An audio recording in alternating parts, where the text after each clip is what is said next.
외관은 조금 뭐 이런 말 해도 될지 모르겠지만 약간 같아요.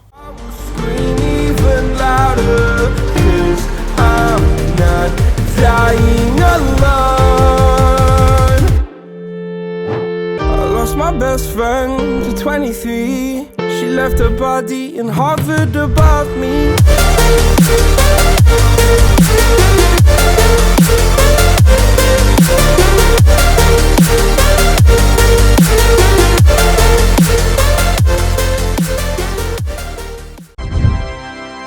구독과 좋아요 눌러주세요. 네, 지금 차량을 타고 이제 이동하고 있습니다. 운전을 해보고 있는데요. 제대로 경험해본 전기차는 이번이 제가 처음입니다. 그래서 전기차를 그냥 처음 타본다는 느낌으로 지금 주행을 해보고 있는데, 지금 오면서 느낀 거는 일단 전기차라서 혹시나 힘이 딸리지 않을까라는 약간 노티나는 생각을 했어요, 제가. 근데 굉장히 잘 나가고, 엑셀 밟으면, 네, 바로 이렇게 몸이 움찔할 정도로 바로 이렇게 엑셀 반응이 옵니다.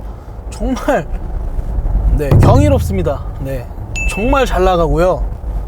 정말 부드럽고, 뭐 전기차니까 당연히 뭐 그 내연기관에서는 느낄 수 없었던 정숙함, 네, 굉장히 조용함, 네, 느낄 수 있습니다. 그래서 첫 저의 느낌은 좋다, 괜찮은데? 라는 생각을 받았어요. 실내는 조금 많이 옵션들이나 이런 디자인 면에서 좀 많이 변한 것 같습니다. 뭐 대표적으로 일단은 스크린, 뭐 터치 스크린이 이렇게 되죠. 네, 터치가 이렇게 됩니다. 네, 핸드폰 이렇게 하듯이 터치로 바뀐 거. 그리고 이런 송풍구 같은 라인들이 지금 색깔이 이렇게, 색감이 보이실지 모르겠는데 약간 구리 색깔입니다. 구리 전선 색깔 있죠. 네, 이런 구리선 색깔로 해서 모양도 이렇게 바뀌고, 그리고 보다 보면 저 옆에도 저런 라인들이 이렇게 가 있는데 약간 그 전기 인버터의 그런 모양을 보여주는 것 같은 그런 디자인, 저런 걸 또 깨알같이 이렇게 쫙 이렇게 둘러서 센터페시아까지, 네, 운전석까지 이렇게 이어지는, 아까 외관 볼 때 말씀드렸죠. 이렇게 헤드라이트나 이렇게 라인들이 갔는데, 나 전기차야, 실내에서도 또 어김없이 디자인적으로 조금 보여주는 듯한 그런 느낌을 받았습니다. 승차감, 승차감은 좋습니다. 뭐 일단 그래도 벤츠기 때문에, 네, 승차감은 네, 나쁘지 않은 것 같아요. 근데 조금 차가 SUV에 비하다 하면 좀 약간 낫다라는 느낌? 차체 자체가. 그래서 막 이렇게 큰 SUV를 타고 있다라는 느낌은 전혀 받지 못했고요. 대시보드도 원래 이렇게 GLC가 이렇게 뚝 떨어지지 않습니다. 근데 이렇게 약간 곡선을 줘가면서 이런 느낌을 줬던 게 새로운 것 같아요. 실내가 오히려, 외관은 조금 뭐 이런 말 해도 될지 모르겠지만 약간 쓰레기 같아요. 1억짜리 차 같지 않습니다. 네, 굳이. 근데 실내는 그나마 조금 이게 포인트들이 많이 가 있기 때문에, 네, 조금 새로움을 주는 듯한 그런 느낌을 받았는데, 아쉬운 점이 있습니다. 제가 좋아하는 게, 뭐 아시는 분은 아시겠지만, 엉시 통풍 시트가 없습니다. 통풍 시트가 빠져 있어요. 이렇게 빈칸으로 이렇게 냅둘 필요가 있었나 생각이 들 정도로, 네, 통풍 시트가 운전석에라도 하나 줬으면은 모르겠는데 운전석도 비어 있어요. 뭐 메모리 시트, 전동 시트는 당연한 거잖아요. 근데 통풍 시트가 1억짜리 차인데 1억짜리 차에 통풍 시트가 없다는 게 아쉬운 느낌. 그리고 또 한 가지가, 아까 이제 외관을 짚어보고 제가 주차하면서 이렇게 빼는데 A 필러 그리고 스피커로 이어지는 이 두 개가 너무 두껍습니다. 두꺼워서 이렇게 회전하는 주차장들 많잖아요. 약간 사각지대가 만들어지는 굉장히 불편함을 좀 느꼈고요. 이런 것들이 좀 약간 개선되면 어떨까, 다음 전기차에서는 개선되면 좋지 않을까라는 좀 생각이 많이 들었습니다. 그리고 저런 거 말고는 일단은 이런 내장재라든지 뭐 다른 점들은 그래도 벤츠이기 때문에 고급스러움을 좀 보여주지 않나 생각이 들긴 하는데, 그래도 1억짜리, 네, 뭐 1억이라고 생각을 하고서 보게 되면은 아무래도 조금 떨어진다라는 느낌을 받고요. 그리고 이 녀석이 내연기관 차도 아닌데 패들 시프트가 달려 있습니다. 그래서 처음엔 좀 의아했어요. 이 패들 시프트가 하는 역할이 뭘까? 그래서 찾아보고 공부를 해봤는데, 회생제동이라는 걸 조절하는 패들 시프트예요. 그러니까 보통 이제 내연기관 차들은 이렇게 하면은 왼쪽이나 마이너스 플러스를 하면은 기아가 떨어지죠. 저단으로 떨어지거나 올라가는 그런 역할을 하는데, 이 녀석 전기차는 이제 회생제동이라는 걸 조절해 줍니다. 그래서 플러스를 눌렀을 때 여기 이제 D라고 나오잖아요, 계기판에. 근데 마이너스를 눌렀을 때 D 마이너스로 바뀝니다. 뭐 기아가 바뀌는 게 아니고요, D 마이너스 마이너스, 네, 이렇게까지 변경이 되는데, 엑셀을 띄었을 때 이 제동이 걸리는 그 레벨을 조절할 수 있는 게 회생제동이에요. 그냥 엔진 브레이크만 걸어주는 게 아니라 이 제동을 하면서 얻는 에너지를 또 전기로 보충을 하는, 네, 그게 회생제동이라는 기능의, 네, 정의입니다. 그렇게 해서 뭐 에너지를 얻는다고는 하는데, 네, 뭐 굳이 뭐 필요한 것 같지는 않고요. 그냥 뒤로 해서 편안하게 운전을 하면 좋을 것 같습니다. 그리고 또 이 차량의 특징이라고 하면은 요새 신형 벤츠들에 또 탑재가 되어 있는 인공지능, 이제 뭐 흔히 핸드폰은 뭐 시리나 뭐 빅스비 이런 것들이 있죠. 근데 이 녀석은 이제 메르세데스, 요게 있습니다. 그래서 헬로 메르세데스, 원하시는 작업을 선택하세요. 핸들 열선 켜줘. 스티어링 휠 히터를 켤게요. 네, 요렇게, 네, 똑똑하게 핸들 열선, 스티어링 휠 열선을, 네, 켜줍니다. 따뜻합니다. 그래서 제가 아까 이거저거 막 이렇게 테스트를 해봤는데 좀 약간 시리나 빅스비보다는 약간 좀 멍청합니다. 네, 그래서 좀 아는 게 부족해요, 지식이. 조금 최첨단이다 뭐 이런 느낌은 좀 아닌 것 같고, 그냥 기본적인 이런 사양들이나 옵션을 작동시켜주는 그런 역할을 해줄 수 있는, 뭐 내비게이션을 어디로 가자 이러면 찍어주고 목적지 검색을 해주고, 요 정도 이제 해줄 수 있는 그런 인공지능 프로그램이 탑재가 되어 있습니다.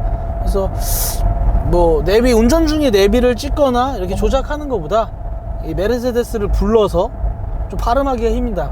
메르세데스 이렇게 불러서 내비 목적지를 설정하고, 네, 그렇게 하는 그런 인공지능이 탑재가 되어 있습니다.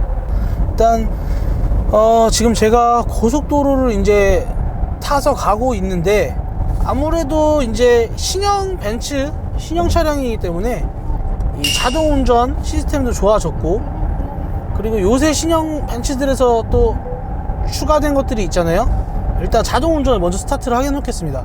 걸어 놓고요, 네, 자동운전을 해주겠죠. 편안합니다. 이런 옵션들은 예전에 나왔던 그 자동운전 시스템들보다 요새 신형들이 더 한 단계 업그레이드가 많이 됐고요. 그래서 이 편안함, 그리고 좀 약간 더 안전하게 아무래도 잡아주는 역할을 하겠죠. 이렇게 하다 보면 이제 핸들에서 손을 띄게 되면 저렇게 핸들을 잡아라 이러고선 저렇게 알림이 뜹니다. 근데 여기에서 이제 계속 잡지 않게 되면 뭐 경고를 하겠죠. 네, 경고음이 들리고, 그래도 계속 잡지 않으면, 이게 이제 안전 시스템이에요. 차마다 이제 있는데 계속 잡지 않으면 이 녀석들이 위험하다, 뭐 아니면 운전자가 뭐 의식을 잃었다 이렇게 감지를 한다라고 하더라고요. 그래서 잡지 않으면 그냥 꺼져버리는 게 아니라 이제 운전자의 안전을 위해서 이 녀석이 속도를 줄인다고 합니다. 그래서 뭐 그냥 급가속으로 해서 하는 게 아니라 이렇게 비상정지 작동을 해요. 그러면은 천천히 속도를 줄입니다. 네, 천천히 속도를 줄여서 아예 정지까지 하는, 그러니까 천천히 속도를 줄이지 않으면 뒤에 차들을, 네, 급감속으로 하면 뒤에 차들 때문에 위험하잖아요. 그래서 점차 속도를 줄여서 마지막에는 멈추게 하는 이런 기능들이 들어가 있습니다. 그래서 아무래도 좀 안전에 많이 신경을 쓴 차량인 것 같고요. 일단 자동운전 계속 걸어놓고 운전을 하도록 하겠습니다. 네. 그래서 제가 정말 착각했던 생각이, 전기차가 힘이 부족하다. 네. 전혀, 네, 전혀 힘이 부족하지 않습니다. 네. 정말 잘 나가고요. 이 녀석이 408마력입니다. 네, 408마력. 작은 수치가 아닙니다. 408마력. 전기 모터에서 408마력이 나오는데 앞뒤에 전기 모터가 나눠져 있어요. 그래서 동일하게 204, 204 그래서 4륜으로 균등하게 앞뒤로 204마력씩 분배가 되어 있기 때문에 기타 다른 차들에 비해서 같은 마력이어도 더 힘차게 뽑아낼 수 있는, 균등하게 딱 배분이 양쪽으로 되어 있기 때문에 그렇게 해서 204 토탈 408마력의 힘을 갖고 있습니다. 제로백이 5.1초라고 합니다. 그래서 제로백이 5.1초면은 이트론 뭐 이런 것들 있죠. 다른 전기차들에 비해서 한 1초 이상 차이가 나는 걸로 알고 있어요. 그래서 굉장히 약간 빠른 그런 제로백을 갖고 있는데, 조금 더 뭐 벤츠 기술력이면은 조금 더 땡길 수도 있지 않았을까라는 생각이 드는데, 테스트성을 띄고 있는 전기차기 때문에 조금 안정화에 좀 신경을 쓰지 않았나 이런 생각이 듭니다. 네, 주행을 하면서 좀 문득 생각이 든 건데, 좀 아쉬운 점이라고 해야겠죠. 이제 완충 시 주행 가는 거리가 좀 적습니다. 이게 몇 킬로죠? 309km인가요? 네, 309km면은 제가 처갓집이 부산이거든요. 부산을 타고 가다가 충전해야 하거나 가서 도착해서 충전해야 되는 상황이 발생을 하고, 또 올라올 때 또 충전해가지고서는 올라와야 되는, 좀 약간 번거로움이라고 해야 되죠. 테슬라 모델 X가 지금 460몇 킬로를 가는 걸로 알고 있거든요. 그런 거에 비하면은 지금 턱없이 부족한 주행 가는 거리입니다. 그래서 제가 봤을 때 조금 그런 점이 아쉽지 않을까. 전기차를 생각하시는 분들이 제일 많이 생각하시는 것들이 뭐 디자인적인 것도 있겠지만, 이 주행 가능한 거리, 한번 완충 시 요새 뭐 인프라가 많이, 충전 인프라가 많이 구축되어 있다라고 말은 하는데, 그래도 주유소만큼 많지는 않거든요, 아직까지는. 그래서 그렇기 때문에 좀 번거로울 수 있지 않을까. 뭐 비싸서 사지도 못하지만 일단은 이 돈이 있다고 해도 이 주행거리 때문에 좀 선택을 보류하거나 조금 생각을 다시 한번 하게끔 하는 영향을 미치지 않을까. 그리고 이제 고속도로에 이렇게 타서 주행을 해보니까 느끼는 점은 약간 풍절음이 좀 심하다. 노면 소음은 그닥 그렇게 심한 편은 아닌데, 이 풍절음이 조금 심합니다. 이 마이크에 담길지 모르겠는데, 1억짜리 차에서 나와서는 안 될 풍절음이라고나 하면은 조금 이해하기 쉬우실지 모르겠는데, 1억짜리 차에서 나면 안 될 것 같은 풍절음이 들립니다. 그래서 조금 아쉽다. 그런 생각이 들고요. 일단 드라이빙 모드를 바꿀 수 있어요. 이렇게 디스플레이에 이렇게 나오는데, 스포츠 모드를 딱 누르면 확 더 나가는 게 느껴집니다. 그냥 바로 그냥 이렇게 움찔움찔합니다. 그냥 확실히 그냥 스포츠 모드로 변경이 된 게 맞구나 라는 생각이 들 정도로 굉장히 잘 나갑니다. 일단은 전기를 아껴야 되기 때문에 다시 에코 모드로 변경을 하도록 하고요. 이 차를 사고 싶게 하는 듯한 그런 느낌을 받지는 못하고 있습니다. 그래서 혹시나 뭐 전기차를 생각하고 계시고 QC라는 차량을 고민하고 계시는 분들이 계시다면 조금 도움이 되지 않을까, 그렇게 생각이 듭니다. 크게 와닿지 않습니다. 저는 1억을 주고 이 녀석을 300km 밖에 달리지 못하는 이 녀석을 귀찮게 저라면 테슬라를 선택할 것 같은데, 뭐 또 개개인만의 차이가 있겠죠. 뭐 물론 테슬라가 더 비쌉니다. 그만큼 값어치를 하지 않겠습니까? 근데 이 녀석은 약간 좀 금액 대비해서 약간 거품이다라는 느낌을 없지 않아 들게 해주는 그런 차량인 것 같습니다. 일단 도착을 해서 내려서 제가 뒷좌석 공간감이라든지 한번 살펴보도록 하겠습니다. 구독과 좋아요 눌러주세요. 한적한 곳에 도착을 했습니다.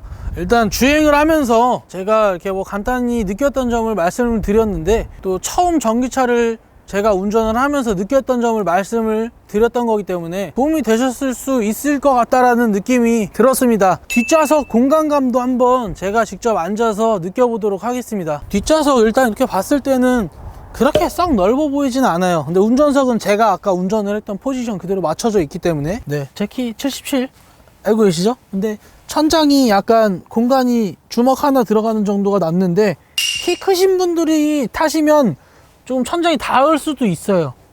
그래서 그런 거 좀 참고해 주시면 좋을 것 같고, 넓진 않다? 네, 그 정도? 근데 또 좁지도 않습니다. 그냥 나쁘지 않은 것 같아요. 괜찮아요. 근데 또 뭐 대형 SUV보다 확실히 좀 작습니다. 뭐 뒷좌석에는 크게 특별함은 없습니다. 이거 뭐 다 있는 컵홀더, 네, 뒤에 송풍 조절할 수 있는 이제 버튼들이 있고요. 온도도 조절이 가능합니다. 잠궜다가 열었다 하는 버튼. 뒤에 뒷좌석에는 뭐 특별함이 크게 이렇게 없는 것 같아요. 네, 뒷자리도 마찬가지로 이렇게 열선 장착이 되어 있고요. 이거 빈칸을 왜 이렇게 갖다 만들어놨는지는 모르겠어요. 쓸데없이. 일단은 네, 뒷좌석은 이렇게 좁진 않네요. 근데 또 뭐 특별함은 없습니다. 보이는 게 없기 때문에 크게 뭐 이렇게 넓다라는 느낌은 못 받겠네요. 제가 일단 운행을 하면서 느꼈던 점을 좀 정리를 해보자면, A필러 쪽에 조금 사각지대가 생긴다, 네, 이런 느낌을 많이 받았고, 운전을 하면서 풍절음? 네, 풍절음이 조금 들린다? 근데 제 기대치가 높아서 그럴 수도 있어요. 근데 기대치가 높을 수밖에 없는 게 신차가가 1억입니다. 네, 1억짜리 차면은 당연히 기대치가 높을 수밖에 없는 게 당연한 거죠. 근데 그 금액 대비 조금 네, 거품이다. 일단 전기차에서 느꼈던 거는 확실히 네, 힘이 딸리다 이런 느낌은 받지 못했습니다. 정말 잘 나가고요. 네, 제로백 5.1초면 어마어마한 거죠 지금. 그리고 정숙하고 풍절음만 빼면 굉장히 정숙합니다. 그래서 전기차를 타고 싶지만 제가 돈이 있고 전기차를 타게 된다면 EQC를 선택할 것 같지는 않아요. 네, 악담이죠. 네, 저는 테슬라 탈 겁니다.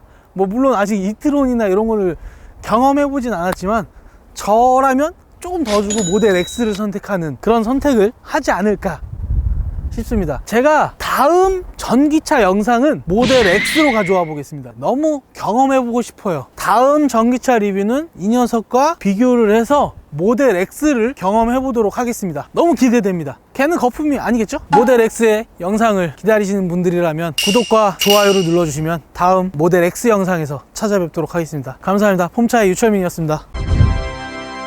구독과 좋아요 눌러주세요.